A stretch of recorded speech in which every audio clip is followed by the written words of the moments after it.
आइए बंधु, मैं फिर से आपका स्वागत करता हूँ प्रेरणा की दुनिया में मेरे साथ। कुछ शीर्षक इस तरह से हो सकता है।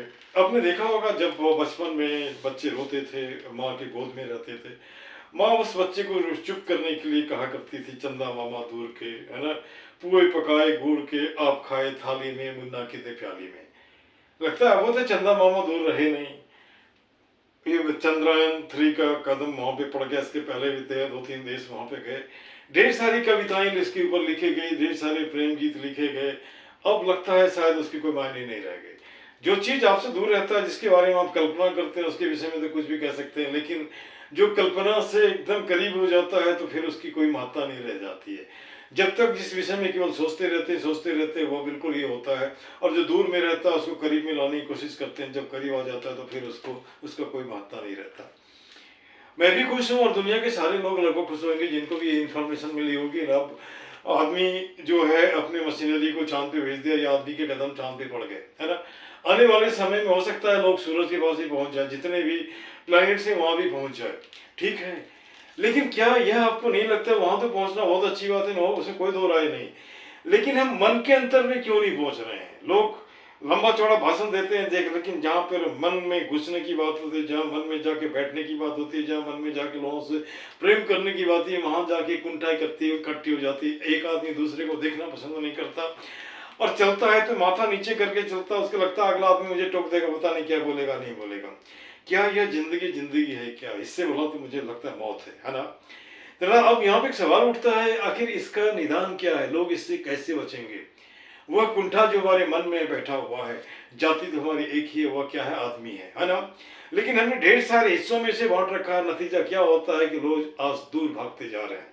दूसरी बात, पता नहीं क्यों नहीं लोग दूसरे की खुशी में खुशी रहते हैं।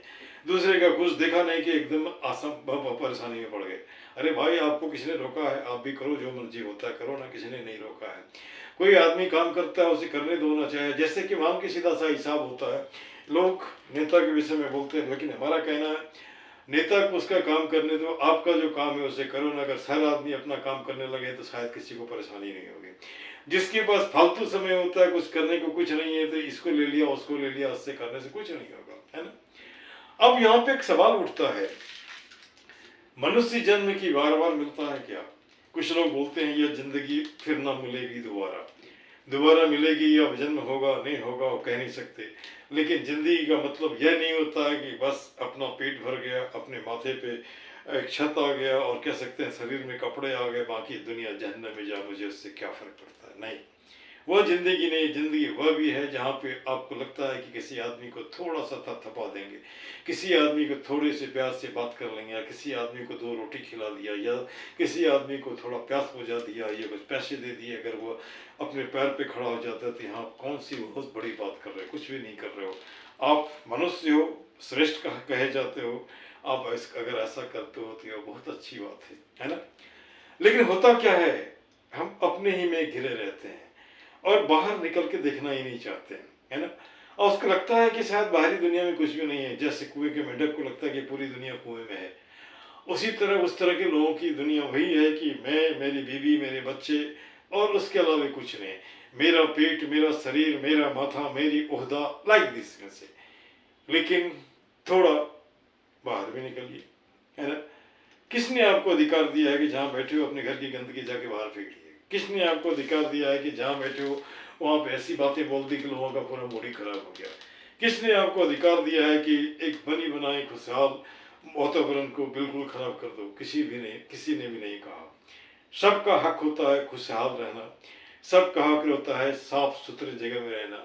यह तब होगा जब हिंदुस्तान के 140 करोड़ लोग इसी तरह सोचेंगे, और दूसरे सोचेंगे हमें क्या फर्क पड़ता है, जिसको साफ करना होगा साफ करेगा, मैं तो गंदा ही करूँगा, है ना। क्योंकि मैं गंदगी में पैदा हुआ, इसलिए हमारा मानसिकता है वैसा, है ना। और कोई आदमी अपने घर की गंदगी में पहले ही बताया था, खो निकाल करके कहीं बाहर छोड़ देता है, वह आदमी तो और भी गंदा है। वह शरीर से भी गंदा है और माथे से भी गंदा है। और मैं चाहता हूँ कि आप वातावरण से भी साफ रहें, शरीर से भी साफ रहें, और मस्तिष्क भी साफ रहें। ईश्वर आपको सद्बुद्धि दे और इस देश की तरक्की में आप हाथ बढ़ाएं, लेकिन शुरुआत तो सफाई से करें, है ना। This much. Thank you very much.